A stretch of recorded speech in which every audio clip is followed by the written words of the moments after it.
Ang atuang vlog karon mahitungod sa sikat nga fast food chain diri sa Pilipinas, walay lain ang Jollibee.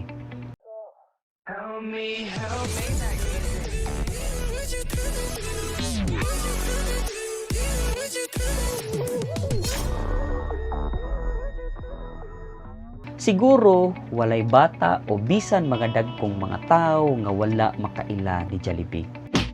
Pero ngano man nga daghan man kaayo karon ang nagpost sa ilahang mga happy memories sa Jollibee.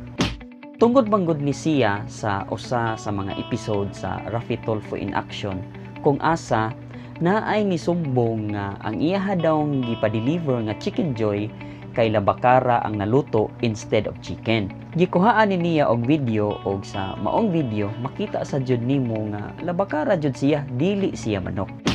Daghan ang mga nisaway nga mga netizen sa maong fast food apan daghan usab ang nihatag sa ilahang simpatiya. Matod pa sa uban nga ang Jollibee dugay nang naghatag og kalipay ngadto sa mga customers niini, especially ngadto sa mga bata. And even gani ang atong mga lolo og lula kay hilig pud sila mukaon sa Jollibee. Pero ganos aman di ay ni nagsugod ang Jollibee og kinsay tag-iya niini.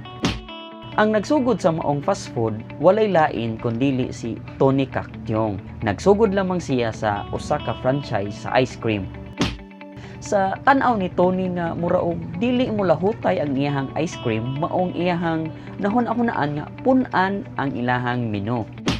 Sa tuig 1978, nisikat ang tindahan ni Tony, maong iyahang gihunong ang ice cream franchise o giablihan dayon niya ang unang Jollibee nga restaurant.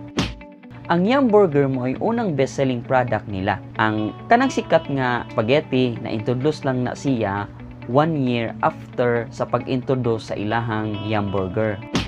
Og after sa pipila ka tuig gisundan dayon kini sa ilahang fried chicken, hangtod nga ilahan na po dayon gisunod ang uban pa nilang mga produkto. Og sa tuig 1987 na open ang unang Jollibee outlet didto sa Brunei. Og hangtod naabot pa sila sa laing mga nasod.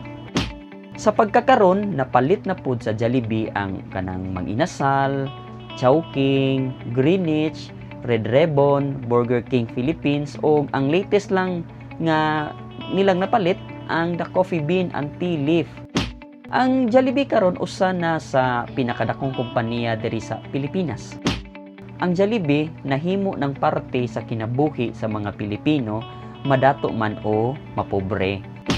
Inig sulod nimo makita dayon ang daghang mga tawo nga naglinya o ang uban naglingkod samtang naghuwat sa ilahang orders, ang uban ana nag-celebrate sa ilahang birthday.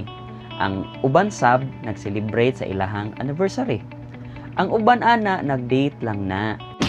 Ikaw, unsa man ang imong memories sa Jollibee? So please comment it down below. Sa dili pa dayon ni nako tapuson, please subscribe in this channel and don't forget to like and share para daghan pod ang makakita sa atong video. So daghan kaayong salamat.